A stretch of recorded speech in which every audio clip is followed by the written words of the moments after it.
You searched how to buy shares of Stelrad Group Plc. Stelrad is a UK radiator manufacturer listed on LSE PLC under the ticker SRAD.L. And this video is an educational walkthrough, not financial advice. To trade, you need a broker, and I'll use eToro as an example to show the steps. After signing up, you must verify your account with an identity document and add funds before you can buy. Use the platform search box and type SRAD.L to find Stelrad Group Plc. Select the listing that shows the LSE PLC ticker so you locate the correct stock.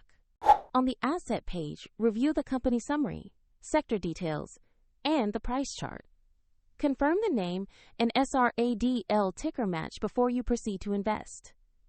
Click Invest or Buy, enter the amount you want to invest, review order settings, and then confirm the trade.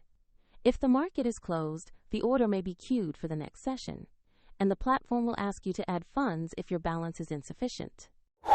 Your new position will appear in your portfolio after the order is executed. Check the link in the description if you want to follow the same steps on eToro.